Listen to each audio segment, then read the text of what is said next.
Buenas tardes, amigos, amigas. Eh, Tenemos el gusto de estar con ustedes nuevamente en este segmento. Le voy a pedir a Santiago Tábara, codirector de nuestro PAC, Nueva Ciudadanía, que presente los trabajos del día. Muy bien, pues gracias a los invitados, gracias a Nitza por tomar el tiempo de cumplir con este deber cívico de educar, concientizar a los votantes. Nuestro Comité de Acción Política se llama Nueva Ciudadanía y más que todo es la estrategia de la creación de conciencia para que las personas votantes se inscriban y participen activamente en el proceso electoral, con el fin de lograr una sociedad inclusiva y equitativa. El lema es tu voz, tu voto, tu poder. Y realmente, pues, hay mucha indiferencia, mucho descontento, pero realmente muchos, como yo siempre lo digo, ¿no? muchos activistas hasta han muerto o han dado su vida, ¿no? Entonces, Martin Luther King, César Chávez, por el privilegio nosotros de decidir por quién votamos, ¿no? Muchas sociedades no tienen ese privilegio. Entonces hay que aprovecharlo y pues involucrarse, ¿no? Como estamos haciendo ahora. Gracias. Muchas gracias, Santiago. Efectivamente, el día de hoy vamos a hacer honor a todas esas personas que en el pasado estuvieron luchando porque nosotros tuviésemos estos derechos, pero también por las que continúan luchando. Y hoy vamos a hablar sobre un tema que es de relevancia para todas y todos, que es el trabajo, la economía y qué vamos a hacer, cuáles van a ser las respuestas dentro del contexto en el que estamos de COVID, cuando se acabe o en el proceso de reconstrucción y cuál es el futuro de ese proceso de reconstrucción económica, de nuestra vida laboral y cómo esto afecta e impacta a las comunidades latinas, caribeñas que vivimos en este país. Tenemos el gusto de tener con nosotros a varios colegas, hermanas caribeños, latinoamericanos. Este proceso de educación que estamos llevando, que estamos desarrollando, lo pensamos desde una perspectiva de crear conciencia, no únicamente de la importancia del voto, sino de cómo nosotros podemos tener y desarrollar capacidades para no solamente entender, sino comprometernos con el voto desde una perspectiva inteligente. ¿Y a qué me refiero con eso? ¿A qué nos referimos con un voto inteligente? Si yo tengo ciertas problemáticas que necesito resolver como persona, como familia, como mujer, como papá, como joven, ¿quiénes son esos candidatos que me aportan a resolver aquellas necesidades? Las necesidades de mi comunidad, las necesidades del país y las personas en las que yo dejé, ¿verdad? Todos aquellos que emigramos de nuestros países hasta acá, dejamos a nuestras familias, dejamos nuestros terruños, dejamos nuestras casas, pensamos en ellas y siempre estamos pendientes de lo que ocurre. Eso que llamamos futuro, el futuro del trabajo, durante este momento se ha ampliado esas grandes barreras y esas grandes brechas que hemos tenido históricamente.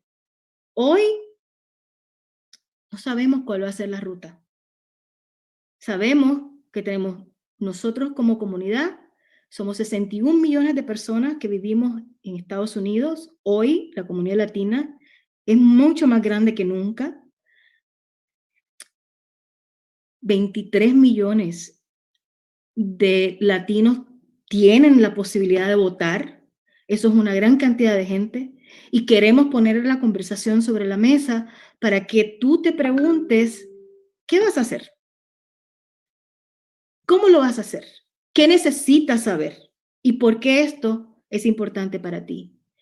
Con tu voz, con tu voto, das una línea no solamente de poder, sino de esperanza para cambiar tu realidad y la de tu vecino, la de tu comunidad y la de tu país. Así que hoy les voy a presentar a varios de nuestros panelistas. Estamos realmente en un coloquio. Se encuentran con nosotros Arnoldo Díaz, de la organización, de una organización de trabajadores que también está haciendo un esfuerzo en el contexto migratorio en Delón. También nos acompaña Vinicio Sandoval, de El Salvador. Vinicio es un activista, Vinicio es el director ejecutivo de una organización que se llama GEMIES o Grupo de Monitoreo Independiente de El Salvador. También trabaja en temas de derechos laborales y tiene una experiencia importantísima en los temas migratorios. Hemos trabajado en varios esfuerzos, ¿no? Nos acompaña también María Rebelles, que es activista puertorriqueña, también ha estado vinculada al movimiento laboral aquí en Estados Unidos y trabaja en estos momentos en un esfuerzo muy importante con la comunidad puertorriqueña en la Florida. Con ellos vamos a compartir, vamos a conversar y vamos a pedirles que también cuando sea el momento se presenten y digan un poquito quiénes son para que los conozcamos.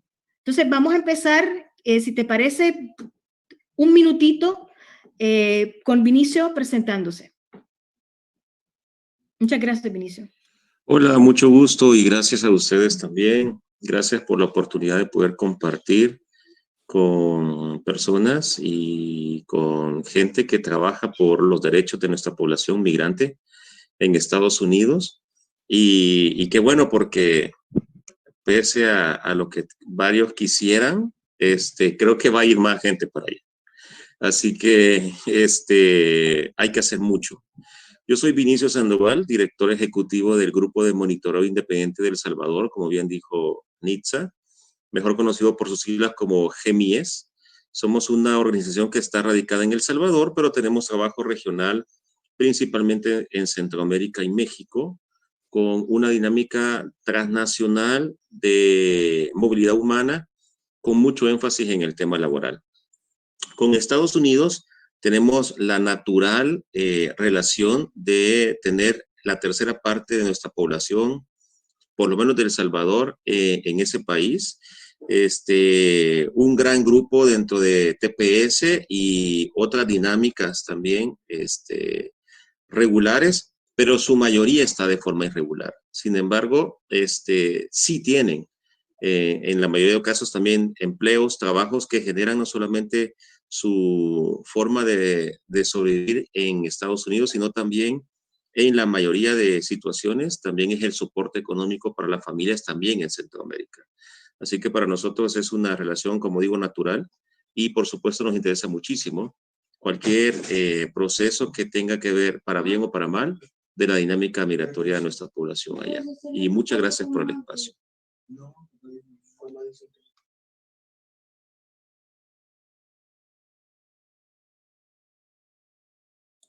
María, por favor, si te presentas.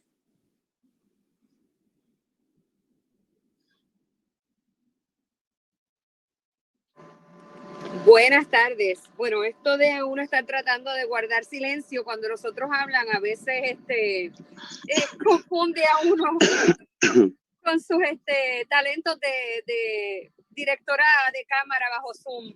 Pues mi nombre es María Rebelles. Estoy muy contenta y estoy bien honrada de estar en este conversatorio hoy. Pues soy una organizadora comunitaria. Yo llevo 30 años organizando. En el caso mío, he trabajado pues en el sur de Estados Unidos. He trabajado por casi 15 años. Trabajé en Nueva York y también he hecho trabajo global, internacional, República Dominicana, en Haití. Pero después de que empieza el desplome allá en el 2015 de la economía de Puerto Rico y después en el 2017 del azote del huracán María a la isla, donde tenemos un éxodo masivo de puertorriqueños a la Florida Central, yo tengo este llamado de venir aquí a la Florida a trabajar con esta comunidad. Creo que en cierta forma empoderarlos, definitivamente asegurarnos que tengan el acceso al derecho al voto que ellos tienen. Vamos a hablar un poquito más adelante de eso. Y aquí estamos denunciando todo lo que ha sido, ¿verdad? Políticas discriminatorias o situaciones en desigualdad o de ciudadanos de segunda clase en la situación de Puerto Rico, aunque los puertorriqueños sí son ciudadanos americanos. Cuando tú dices que en el año 2017, inmediatamente, 20 de septiembre, después del huracán María, casi 100,000 puertorriqueños salen de la isla y se acomodan en el área de Florida Central, entre Orlando y Kissimmee, de un país que lo que tenía era una población de 3 millones de habitantes. Hay 1.800.000 puertorriqueños a través de Estados Unidos. Pues te dice que el trabajo de la diáspora es un trabajo importante y que estas conversaciones que podemos tener en cuanto no solamente los puertorriqueños en la isla, sino las situaciones en cuanto a trabajo, vivienda justa, acceso a servicios de salud de los puertorriqueños en Estados Unidos, pues es un asunto que hay que trabajarlo. Hay muchas preguntas y hay mucha concientización que hacer en cuanto al asunto. Así que, bueno, muy agradecida de estar en este espacio con ustedes. Gracias, María. Y Arnoldo, pensé que estaba en mute. Estaba en mute. Muy buenas tardes, gracias, Nitza. Pues como decías tú, yo tengo ya también como alrededor de 30 y qué sé yo, más años de trabajar como organizador comunitario. He venido trabajando con diferentes organizaciones desde que estoy acá. Siempre luchando en pro de los inmigrantes y defender sus derechos, ¿no? Como tales. Actualmente soy miembro del comité ejecutivo de la Alianza Nacional del TPS y mi trabajo así remunerado, por llamarle así, es con uno de los sindicatos de la construcción. No quiero decir con cuál porque no vamos a hablar de eso ahora, o por lo menos del sindicato. Y sí, te doy las gracias por darnos la oportunidad de estar acá, de compartir con ustedes, ¿verdad? Como decía María, hay mucho trabajo de concientización que hacer, particularmente con nuestra comunidad inmigrante, ¿verdad? En cuanto a cómo cómo ejercer ese derecho al voto que algunos hemos adquirido de una manera educada, ¿verdad? Y gracias por tenernos acá y gracias por darnos la oportunidad de compartir nuestras opiniones. Y ahí estamos. Muchas gracias a Arnoldo y a todos y a María. Bueno, este va a ser un espacio compartido, un espacio en el que vamos a estar reflexionando sobre estos procesos que acabamos de comenzar. Yo quisiera que quizás ustedes nos pudiesen de una manera breve actualizar, hablar un poquito del estado de situación económica y de desigualdad en todos los contextos, pero también en el plano laboral, en los lugares donde están, ¿no? No solamente en el plano ya más general, pero en el plano también más local, porque el trabajo a nivel local nos parece que es sumamente también relevante. Y yo le voy a dar la palabra a María para que quizás nos actualice y nos ponga en contexto lo que están viviendo los puertorriqueños y las personas latinas y caribeñas en la Florida. Pues muchas gracias. Mira, ahora mismo nosotros vivimos en una Florida central en medio del COVID, donde nosotros tenemos un gobernador que se ha querido hacer de la vista larga del impacto que esto ha tenido sobre las familias trabajadoras. Aquí nosotros en Orlando, ¿verdad? En el área de Orlando y Kissimmee, nosotros tenemos un producto, una industria básica, que es una industria de servicio, donde la mayoría de los trabajadores trabajan alrededor de la industria hotelera, ¿verdad? La industria de turismo.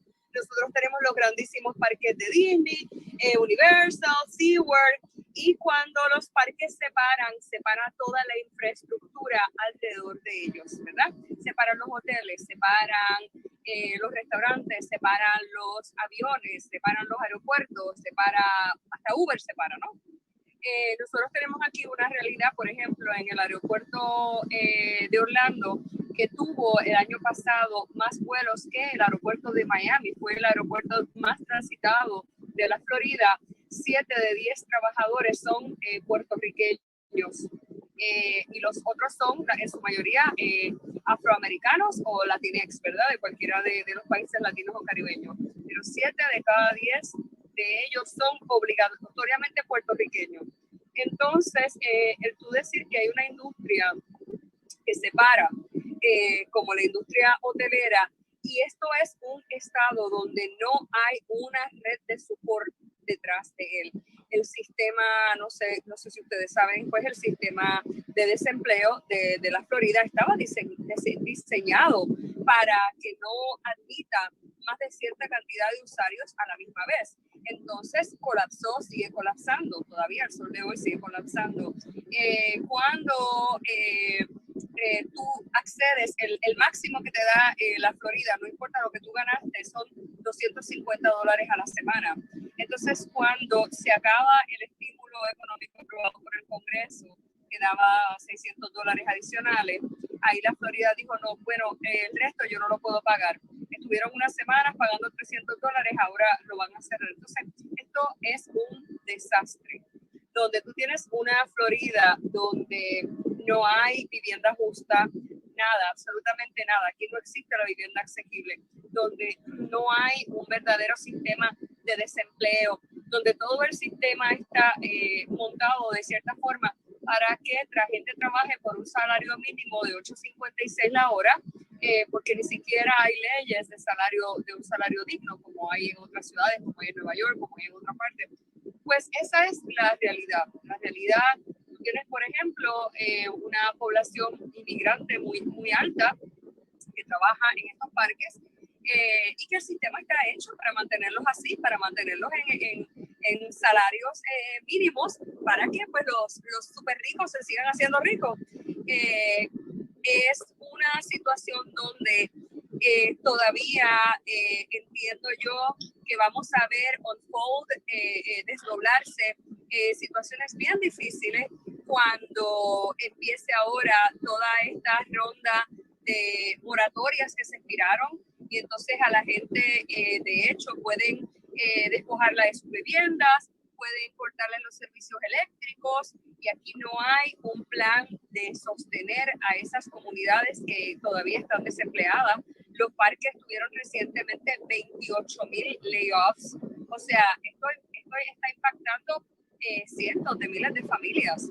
Y bueno, y la historia, la industria de los aeropuertos es también una situación donde es preocupante, porque tú dices, ok, estas industrias cogieron millones de dólares en los bailouts que dio el Congreso, en el CARE Act y todo eso, y aún así dieron la vuelta y despidieron a los trabajadores, se echaron esas ganancias al bolsillo.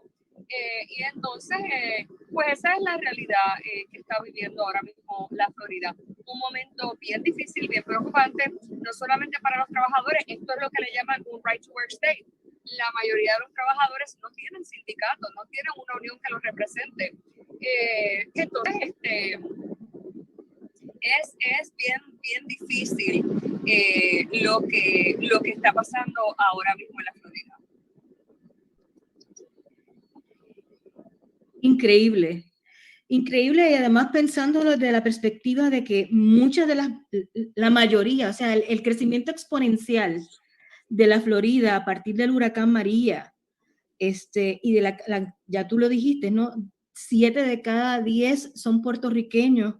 Eso quiere decir que muchas familias puertorriqueñas, muchas familias latinoamericanas, de origen latinoamericano, caribeño, centroamericano, muchos trabajadores también del campo, ¿no?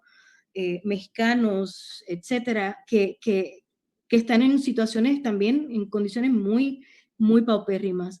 Y yo quisiera ir como hermanando esta realidad de la Florida y le voy a enviar un lazo de amistad a Gemíes, a Vinicio, para que entonces nos contextualice qué pasa en El Salvador. ¿Qué pasa en El Salvador? Bueno, en El Salvador y Centroamérica, ¿no? Lo que ustedes conocerán es que la realidad de la región son dos realidades. Uno es la gente que sale de la misma Centroamérica, que es justo la que está llegando a Estados Unidos, generalmente por lazos de familia, generalmente lo que se conoce principalmente de Guatemala, Honduras y El Salvador, que son los principales expulsores de población migrante hacia Estados Unidos.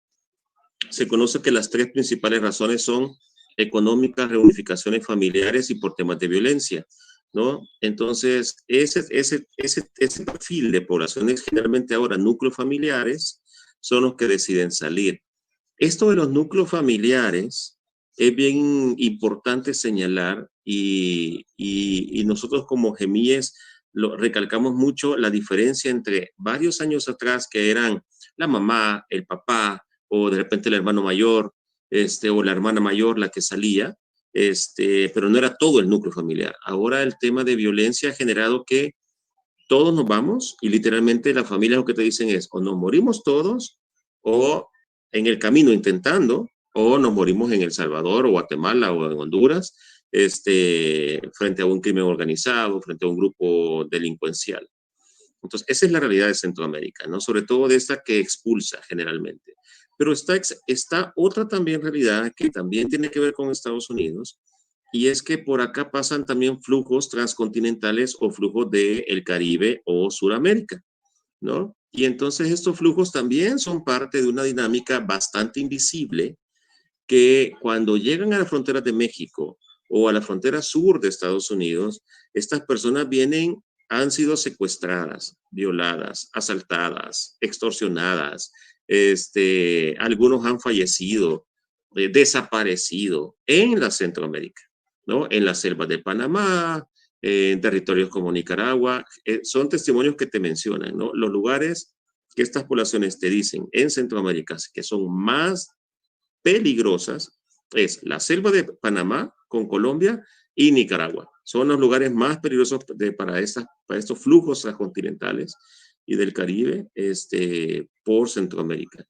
Y lo que encontramos también es que algunos, sobre todo que viajan con niños, niñas, mujeres embarazadas, de repente empiezan a solicitar refugio en Centroamérica, en México, pero realmente nuestros países, como ustedes sabrán, no tienen la capacidad. Si ya María mencionaba que Florida no tiene la capacidad de absorber el desempleo que se está generando en este contexto, Centroamérica no ha tenido esa capacidad por décadas, ¿no? Y mucho menos para poblaciones migrantes en tránsito y mucho menos migrantes que están subiendo y siendo forzadas en la deportación al regreso, ¿no? Entonces, realmente nuestras poblaciones, aunque el discurso gubernamental generalmente de nuestros países de Centroamérica es que se están creando condiciones laborales, oportunidades, se están viendo cómo se invierte más en los países para que la gente que de repente pueda salir de Estados Unidos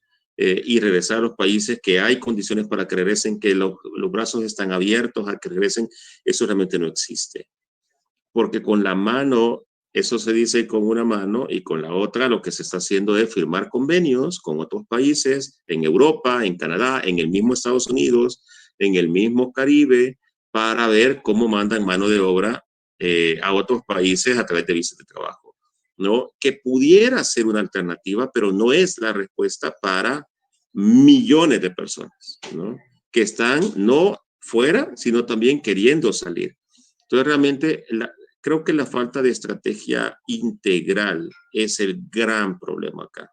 No hay una estrategia que realmente aborde o dé respuesta a la dimensión de la necesidad de la población y a la necesidad de poblaciones que ahora están viendo que son núcleos familiares. O sea, y yo me imagino que los compañeros que están en Estados Unidos, no es lo mismo atender a una persona adulta que a un núcleo familiar y dar soporte de apoyo humanitario, asistencia legal, no es lo mismo. Y esta quizá, y ahí que me quedaría, esta dinámica de los países de Norteamérica, de decir, voy a cerrar fronteras, y eso se los hemos hecho ver como gemíes a través de los espacios de diálogo que tenemos regionales. No, un país no puede decir, cerramos fronteras y nadie entra, con el tema de caravanas, por ejemplo. Los países están obligados a identificar cada persona y decir si realmente aplica o no una deportación, que pida solicitud de refugio, que puede ingresar, pero un país no puede cerrar una frontera, ¿no? No puede decir, estos 3,000 no van a pasar, eso no se puede. O sea, tienen que cumplir los convenios y normativa internacional, y eso es lo que exigimos como organizaciones de derechos humanos en Centroamérica.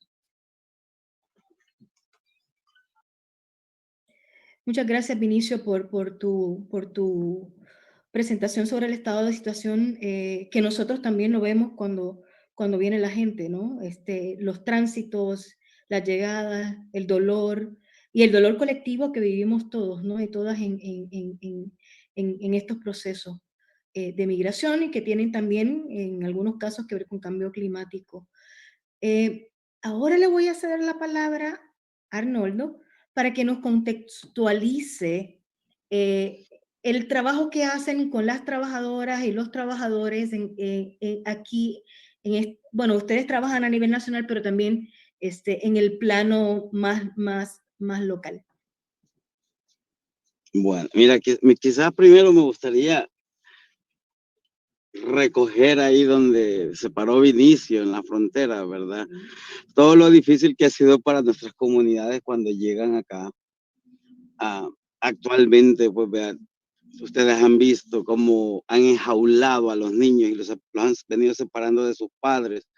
Vea, toda una serie de violaciones, no solamente contra los adultos, sino que están, vea, a esos niños, ¿verdad? Que muchos han muerto, por cierto, en los lugares de protección para ellos, que los han violado, bueno, y pues estos gobiernos, vea, tanto el nuestro actualmente como el de acá, todo el mundo callado, sin decir nada.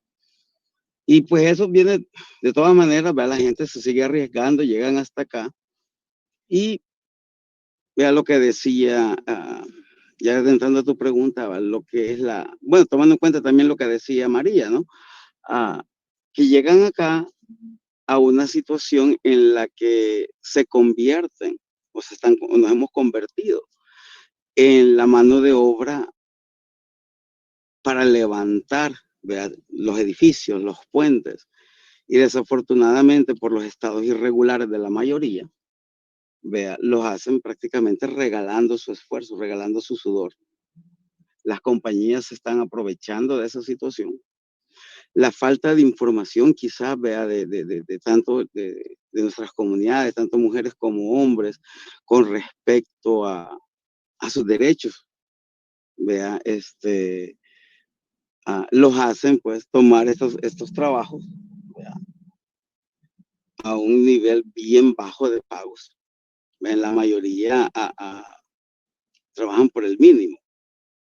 Y desafortunadamente el mínimo, por ejemplo, aquí en el caso en Virginia, es de 7.25 a la hora todavía, ¿va?, cuando el costo de vida es totalmente altísimo. Entonces, pero la falta de información de ellos en cuanto a sus derechos de poder organizarse, vea, los ata a esas situaciones. Y pues para nosotros es bien importante, y parte del trabajo que estamos haciendo, ¿va?, es el de darles a conocer sus derechos. Porque independientemente del estado legal en los que ellos vivan, ellos tienen el derecho a organizarse, ellos tienen el derecho de ser representados por los sindicatos, ellos tienen el derecho de poder tener salarios justos, vea, que puedan ayudar a cubrir y solventar las necesidades de sus familias. Entonces, en ese sentido, pues hemos venido trabajando en los temas de educación. Tenemos algunos programas, por ejemplo, está el programa en la Radio del Sol que se llama Levanta tu Voz, donde la gente nos llama con miles de quejas. Desafortunadamente, la mayoría de ellos son por robo de salarios. Van a trabajar para don fulano de tal, el tipo les dice te pago al terminar la semana y desaparecen. Y por el mismo hecho de estar irregularmente en el país, se quedan de brazos cruzados y regalaron su trabajo. Entonces estamos tratando de luchar y hacerles ver de que ellos también tienen esos derechos, que pueden recuperar sus salarios, ¿verdad? Y de organizarlos, ¿verdad? Porque una comunidad educada y organizada, pues, puede tener el poder que necesita para autodefenderse y luchar por sus derechos. Así que en ese sentido, allí hemos estado, ¿verdad? Y pues por lo demás, continuamos también con nuestras luchas por los derechos migratorios, ¿verdad? Y no sé si vamos a hablar más adelante de ese tema, pero en eso hemos estado y continuamos en esa lucha hasta que pues logremos que esta comunidad se vaya consolidando, se vaya organizando y aprenda a luchar por lo que se merece. Sí, gracias, Arnoldo. Perdimos a María y yo quería en un momentito hacer una pregunta. Quiero hacer una observación que me parece relevante. Los últimos datos de el Pew Hispanic Research y de otras organizaciones que hacen investigación en el contexto de los latinos en Estados Unidos, nos dicen que la capacidad productiva, o no la capacidad productiva, sino la fuerza de trabajo de la comunidad de los latinos en los Estados Unidos ha crecido exponencialmente. Tanto es así que nuestra capacidad productiva, nuestra fuerza productiva representa mucho más que el Producto Interno Bruto de México. O sea, es tan y tan grande que es mayor que el Producto Interno de México. Ahora, sin embargo, en este momento que estamos viviendo, la comunidad latina y muchas comunidades en general, ¿verdad? El nivel de desempleo ha crecido exponencialmente por el tema del COVID. Y las familias migrantes y las mujeres, sobre todo, migrantes aquí en Estados Unidos, han sufrido enormemente y son el número mayor de despidos y de personas que se quedan sin trabajar son mujeres.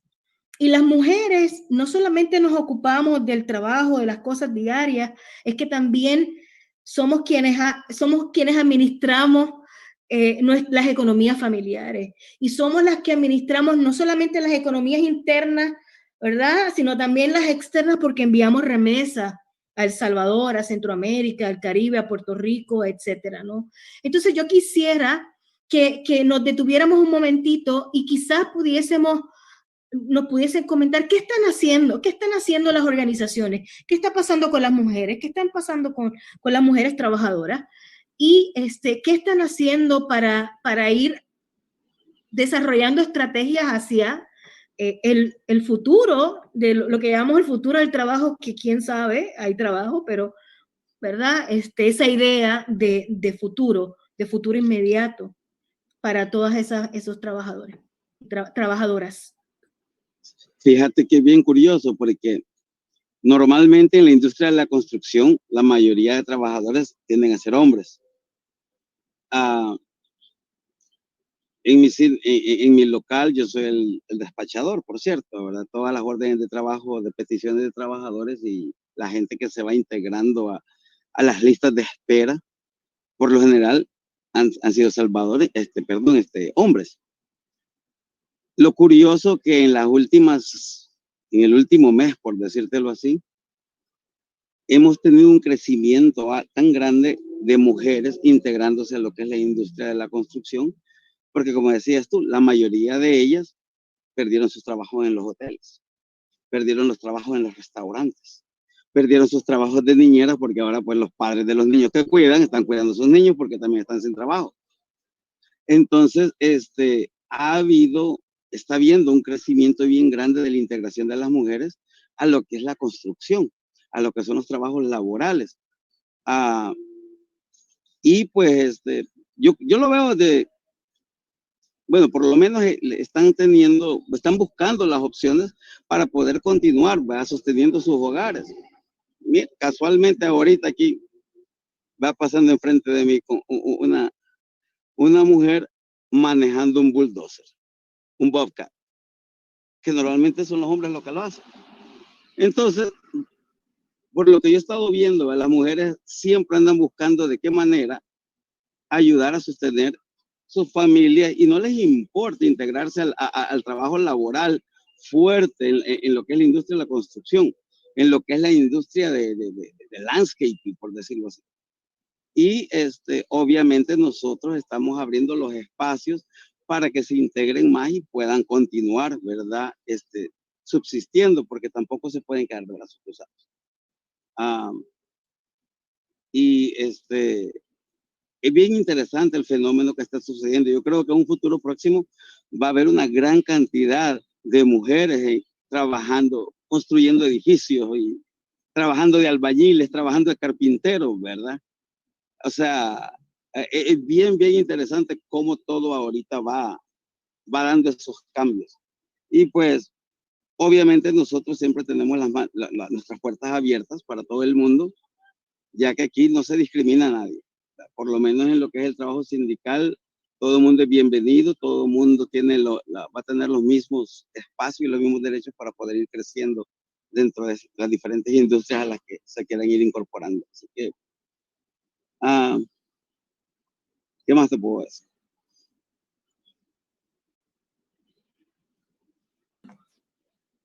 Vamos a seguir conversando sobre esos temas. No, yo quizás iba a comentar con el tema de qué es lo que está pasando con nuestra gente, por lo menos en Centroamérica. El desempleo ha crecido, ya teníamos un déficit muy alto, y según los datos, por ejemplo, solo en El Salvador, las AFP, que es el sistema de pensiones privado, reportaban hace un par de meses casi los 800,000 bajas de cotizantes en AFPs. O sea que esos son 800,000 personas que perdieron empleos formales. O sea que eso también es un dato sumamente importante y que asusta, porque luego no, o sea, y de hecho el último informe de desigualdades del BID habla de que el mayor grupo laboral de personas trabajadoras más impactado es el informal y es el que gana menos. O sea que el que ganaba menos, que de repente aún tenía, que nosotros entrevistamos como GEMIES o otras organizaciones en Guatemala, en México, porque había salido de estos países de Centroamérica y decían, mire, yo tenía empleo, mi esposa tenía empleo, pero no podíamos vivir. O sea, estábamos viviendo en zonas conflictivas, todavía pagábamos renta, era invivible. Esas personas justo son las que ahora estarán peor. Y aunque el gobierno o los gobiernos de Centroamérica han hecho estrategias de mitigar de repente con canastas básicas de alimentos, muchas organizaciones nacionales, locales han hecho también esfuerzos de dar alimentos. Una canasta básica de $25, de $50 a los 2-3 meses, eso no te saca de la pobreza o del impacto o de pagar medicinas, colegiaturas, casa, etcétera, etcétera. Entonces, servicios. O sea, estamos frente a una dinámica muy compleja, ¿no? Y sabemos que todos los países están así, o sea, pero la gente todavía tiene este imaginario que hay otros países que están mucho mejor y que de repente salir y arriesgarse todo y llegar de repente, no solo estoy hablando de Estados Unidos, estoy hablando que mucha población centroamericana del norte de Centroamérica está llegando a Costa Rica, ahora está llegando a Panamá, está llegando a algunos países de Sudamérica, están yéndose a Europa. Entonces, de repente también el perfil va cambiando. Y eso quizás puede ser un tema más adelantito de la conversación. El perfil ya no es la persona que viene del interior de los países. Estás hablando de personas técnicas y la mayoría profesionales, que son los que están saliendo de los países, ¿no? Y realmente es como muchos lo han expresado en años anteriores, nos estamos quedando sin la población capaz, ¿no? O sea, técnicamente capaz, que nuestros estados invirtieron en educación. Y ya no tenemos ese trabajador, esa trabajadora con capacidad de innovación, con capacidad técnica, con capacidad intelectual, ya no están. O sea, porque realmente no tienen las condiciones para sobrevivir. Y quizás con la última idea, no solamente ellos o ellas como adultos, sino no ven proyección de vida para sus hijos e hijas. Y eso es mucho más grave. Exacto. O sea que esos 80,000 empleados del gobierno que perdieron sus trabajos, del Estado, perdón, que perdieron sus trabajos, los esperamos acá en la próxima caravana. Probablemente. Seguramente muchos. Y que en muchos países hay cambios de gobierno recientes. O sea, realmente son varios países los que están cambiando. Así es. Exacto. Santiago. Sí, gracias. Básicamente, retomando lo que han comentado tanto ambos, Vinicio y Arnoldo, se está perdiendo, ¿no creen ustedes, se está perdiendo este sueño americano? Hemos visto que 41 estados ahora, de los 50 de Estados Unidos, sin mencionar Puerto Rico, los casos de COVID, de coronavirus, han aumentado. Y hay una lucha entre la salud y la economía. Ahorita hay 8 millones de personas han caído en la pobreza desde mayo, que ya se suspendió los estímulos económicos, ayuda federal. Y también hay mucho descontento en los votantes, ¿no? Entonces, usted lo ve una estrategia ya más integral, regional, ¿no? Latinoamericana. ¿Cómo podría el votante de aquí mismo tratar de responder a estas interrogantes, votar, pero cuál sería el motivo más grande, ya que estamos motivando el voto, ¿no? ¿Por qué votar? Dice, si estamos peor ahora, ¿no hay esperanza? ¿O creen que hay algún rayito de esperanza para motivar al votante, ¿no? A decir, bueno, yo creo que va a haber un cambio, ¿no? Al margen por quién vote, ¿no? Pero realmente ya sea una autoridad, no solamente presidente, ¿no? A nivel local, ¿no? A nivel estatal, ¿no? Pero me gustaría ya que realmente el tiempo no es muy largo ahora, pero solamente es una reflexión, un llamado a la acción, ¿no? ¿Estamos cayendo en la desesperanza o creen que hay algún rayo de esperanza?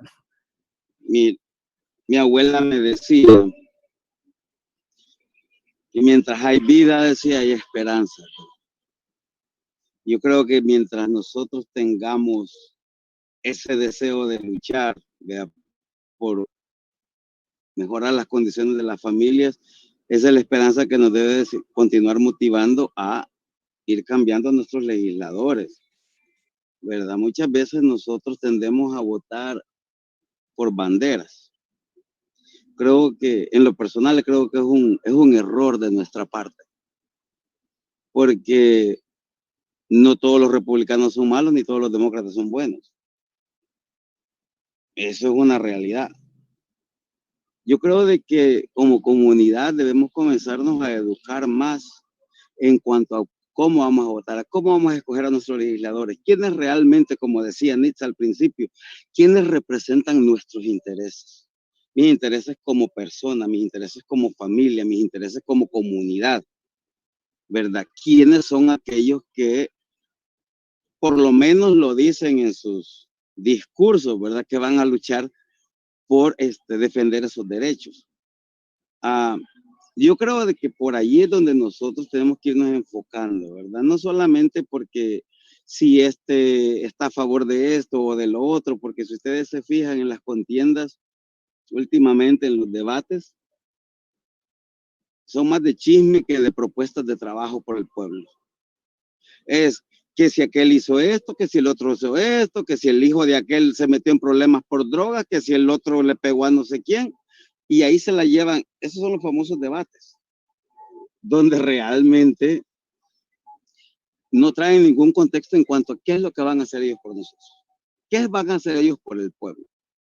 Y es ahí creo que donde nosotros debemos enfocarnos y pedirles y exigirles a estos candidatos a que se enfoquen en qué es lo que van a hacer por nosotros.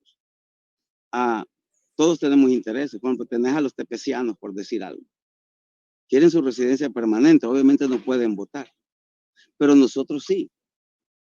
Ahora, ¿cuántos de nosotros tenemos familiares que tienen TPS?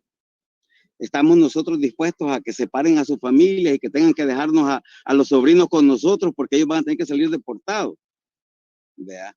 No solamente es el daño psicológico a la familia de la separación, ahora nos cae a nosotros los que tenemos, afortunadamente, ¿vea?, el derecho legal de permanecer acá, a cuidar de nuestros sobrinos, de los primos, de los nietos o qué sé yo, ¿verdad? Entonces yo creo que todos debemos ir viendo, ¿va?, realmente qué es lo mejor para nuestras comunidades. Los tepecianos son una comunidad, igual que los DACA, bien importante. Son más de 1 millón, como 1 millón y pico, ¿verdad?, que han estado aportando acá por décadas, ¿verdad?, que han estado viviendo su vida al margen de la ley, aportando, ¿cómo se llama? Están aportando económicamente, comprando casas, poniendo negocios, empleando gente, a personas, ¿verdad? Y que ahora de repente digan, hey, se los vamos a quitar, ¿verdad? ¿Qué va? Y ahí van para El Salvador, pues la mayoría de ellos son salvadoreños, ¿verdad?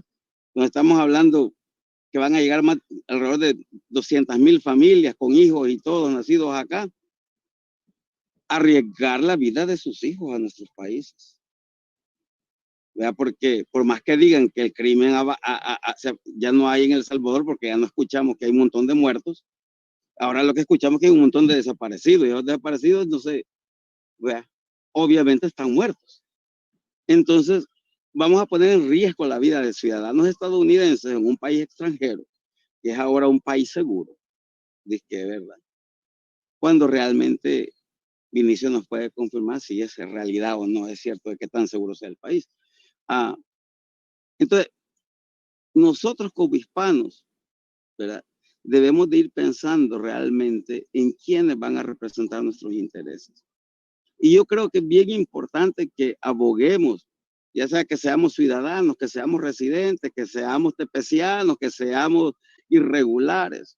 Todos debemos de involucrarnos en los procesos electorales, porque si sos indocumentado, si sos residente, igual tenés amigos de compañeros de trabajo, los amigos de los padres, tus amigos de la escuela que son ciudadanos, donde van tus hijos, los vecinos que pueden votar, pedirles que voten por ti, pedirle que voten por aquellos que realmente representan los intereses, no solamente de los inmigrantes, sino de la comunidad en general, ¿verdad? Que tengan, que revisen cuáles son las plataformas y los planes que ellos llevan, vea, ya sea como congresista, como senador, como presidente, vea, que nos van a beneficiar a todos nosotros, no solo como inmigrantes, pero también como miembros de esta sociedad. Y yo complementaría con lo que dice Arnoldo, el tema de, yo trasladaría también esa misma responsabilidad de educación partidaria, electoral, de participación, ciudadana. No partidaria, de participación ciudadana, de Contraloría Social, la trasladaría también a los territorios de origen, porque creo que justo el contexto tan adverso que estamos viendo en el norte de América tiene que ser un punto de reflexión, no solamente para los que estamos acá en Centroamérica, sino para los que están en Estados Unidos, Canadá, México, que aunque no creamos, hay mucha población centroamericana viviendo en México, pero que empiecen a ver también que la respuesta es realmente para la migración la única forma de tener migración es cambiar la dinámica de nuestros países de origen, o sea, la corrupción, la violencia, el desempleo, el riesgo ecológico en el cual estamos también, este cambio climático en donde hay una depredación increíble sin ningún tipo de cumplimiento de normativa ni nacional ni internacional para la protección del medio ambiente, del recurso natural, etcétera. la verdad es que esa misma educación tiene que trasladarse a nuestras poblaciones, a nosotros acá en nuestros territorios. No puede ser que siempre la respuesta de los gobiernos y de la población sea la migración. O sea, también tenemos que hacer la lucha aquí, ¿no? O sea, no va a cambiar esto. O sea, realmente la migración difícilmente se detendrá, pero si seguimos este ritmo, creo que el mismo BID hace un par de meses ya hacía no sé si era el BID, pero hacía una reflexión de cómo estarían en 50 años los países del mundo con respecto a la migración, y cuando caían en Centroamérica, en El Salvador, en 50 años íbamos a reducir casi 3 millones de habitantes. Si seguíamos en este mismo ritmo, eso es vaciar a los países. O sea, si seguimos en esta misma lógica. La única fuerza para transformar todo esto es la población. Es la única que tiene la capacidad de transformación real. Que exija, como bien decía Santiago y Arnoldo, que exija a nuestros gobernantes, legisladores, defensores públicos, instituciones encargadas de administrar justicia en cualquier ámbito, que lo hagan bien y que lo hagan en servicio de la población y no de un sector privilegiado que siempre termina siendo el que gana dinero, justicia, y no viven aquí y no viven en estos países. También migran, ¿no? Porque porque saben que estos países están bajo esas condiciones sumergidos en la decadencia, pues. Entonces yo creo que también eso lo trasladaría también a estos territorios. Ciertamente, Vinicio y Arnoldo, la reflexión es sumamente, como dicen los norteamericanos, right on target, ¿no? Al punto. Porque justamente cuando hablamos, o sea, aterrizando en el inicio, ¿verdad? ¿Cómo vamos a reimaginar a nuestros países? ¿Cómo vamos a reimaginar nuestras comunidades? ¿Cómo realmente vamos a organizarnos para cambiar también la forma en la que nosotros nos vemos a nosotros mismos dentro de las realidades en las que vivimos? Hace un tiempo tú y yo teníamos una conversación sobre este tema de la ética, ¿verdad? De fomento de la ética en la política, que muchas veces en nuestras realidades preferimos no meternos porque si nos metemos nos vamos a contaminar. Sin embargo, cuando hablamos de cambio, ¿cómo lo vamos a pensar si nosotros adentro? ¿Verdad? Si nosotros abordando esas propias realidades. Una pena que se fue, que no pudo entrar María, pero yo quería hacer como traer a la mesa una de las campañas, uno de los grupos puertorriqueños que ha hecho una campaña muy interesante, que a mí me dejó pensando cuando por primera vez la lanzaron. La pregunta que ellos hacían a los legisladores es: ¿cuál es tu política para Puerto Rico? Nunca ha habido una política real para Puerto Rico. Y esa pregunta fue súper clave cuando se comenzó este proceso electoral. Ok, ¿tú quieres mi voto? ¿Cuál es tu política para mi país? Para la gente que yo dejé, para los puertorriqueños que viven aquí, para los latinos, ¿cuál es? Y entonces, cuando uno empieza estos procesos de reflexión y el llamado a la acción, a preguntar, ¿qué tú vas a hacer? Y yo entonces pienso, si voto por ti. También nosotros empezamos como ciudadanas y como ciudadanos a obligar a todas estas personas que pretenden representarnos a decirnos y a comprometerse con lo que nosotros necesitamos, no lo que ellos creen que nosotros necesitamos o que no necesitamos. Y ya cerrando, este momento es sumamente importante en este proceso eleccionario porque estamos viviendo las contradicciones más grandes de los sistemas que nos guían, del económico, del salubrista, del social. Todos los modelos, todo el modelo ha colapsado, ha quedado en evidencia de que no nos funciona. funciona para los ricos. Si se dan cuenta, los 5 más ricos multimillonarios de este país aumentaron su riqueza entre marzo y septiembre a un 30% de lo que ya ganaban. Y casi no pagan impuestos, ¿no? Ya vieron cómo un ciudadano que tiene mucho dinero y mucho poder en este país pagó $750 en sus impuestos. Eso es inaceptable. Cualquier persona que hace mucho dinero, hay que exigir. En nosotros está la respuesta. Queremos entonces hacer un llamado a una reflexión y a la acción, no solamente en el contexto de los Estados Unidos, que tiene sus elecciones, y que vamos a votar, y la importancia de votar, de tratar de votar temprano, no olvidarse de los que tienen la papeleta, y si usted todavía no se ha decidido a votar, necesitamos que usted haga un voto de confianza, pero inteligente, uno con voto de confianza a sí mismo, ¿verdad? De que usted tiene la capacidad de elegir a un representante que represente sus intereses, que represente la transformación y que represente el cambio. Pero eso no solamente nos lo debemos aplicar, como decía Vinicio, ¿verdad? La invitación no es solamente para aquí, la invitación también es para que esos procesos de reflexión lo hagamos en los países en los que vivimos. Yo en Puerto Rico, mi familia en Puerto Rico, las familias de los salvadoreños en El Salvador, que pueden votar también en sus países y sucesivamente. Así que este momento es crítico, hay que salir a votar. Nosotros, los puertorriqueños, en estas elecciones tenemos mucha posibilidad de hacer un cambio importante, pero necesitamos realmente, como dicen los salvadoreños, ponernos las pilas.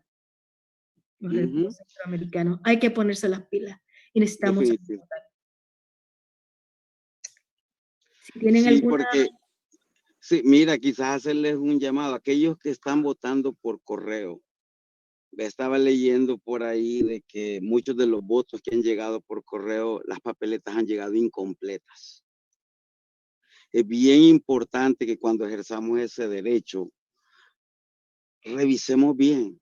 Si tenemos dudas, preguntémosle a alguien, pero no nos quedemos con la duda y mandemos las cosas incompletas porque van a anular esos votos, ¿verdad? Y a lo mejor el representante que usted está escogiendo no sea electo porque las papeletas llegaron incompletas. Exacto. Bueno, entonces, sí, es bien importante que, como decías tú, que nos eduquemos. ¿Verdad? El llamado es a que cuando votemos por aquellos legisladores que tienen intereses más grandes con la humanidad que con sus partidos, que por sus banderas, ¿verdad? Porque realmente aquí los que importamos somos el pueblo, ¿verdad? No son los intereses de nuestros partidos, porque eso solo, como decías tú, como decía Vinicio, eso solo van a ayudar a un poquito, al grupito, a la élite de arriba, a las élites que los financian. Entonces, que reflexionemos bastante, que averigüemos, si vas a votar por fulano de tal, averigua cuáles son sus políticas, estudia cuáles son sus proyectos para los inmigrantes, si son favorables, si son negativos, porque no es solamente decir yo soy demócrata y voy a votar demócrata, o yo soy republicano y voy a votar republicano, ¿verdad? Porque hay republicanos que son enemigos de la humanidad. Yo creo de que todos lo hemos visto, por lo menos aquellos que no nos hacemos los ciegos o volteemos a ver para otro lado. No miremos a un lado nomás porque nuestro partido va a perder. Hagámoslo y escojamos y votemos por esas personas que realmente van a representarnos a nosotros y van a luchar por nosotros. Así mismo. Bueno, muchas gracias por acompañarnos. La verdad es que ha sido un conversatorio muy interesante. Esto no va a ser el último, ¿verdad? Estamos produciendo más espacios como este para continuar hablando de temáticas que realmente son de relevancia para la comunidad, para reflexionar sobre también el voto. Nosotros tenemos una página se intitula Ciudadanía Vota, es www.ciudadaniavota.org, nuevamente, www.ciudadaniavota.org. Este segmento es auspiciado por dos organizaciones emergentes, una Metro Latino USA, que es un periódico digital que pueden también mirar, ¿no? Y también por una organización, una fundación emergente que ha sido creada por un grupo de líderes y lideresas en nuestra región, que es la Fundación Pisces. Compartimos este espacio también con Gemíes, así que estamos muy agradecidos de poder compartir el espacio con todos ustedes y continuamos. Santiago. Gemíes. Muchas gracias a todas y todos por acompañarnos. Gracias por compartir con Santiago, Arnoldo, Nitza y María, que un par de minutos al inicio. Un placer y ojalá nos veamos pronto. Pronto. Y gracias, hasta pronto. Muchas gracias. Hasta pronto. Que estén bien, pásenla bien. Buen fin de semana. Feliz día. Feliz día. Cuídense. Se cuiden. Gracias. Adiós. Adiós.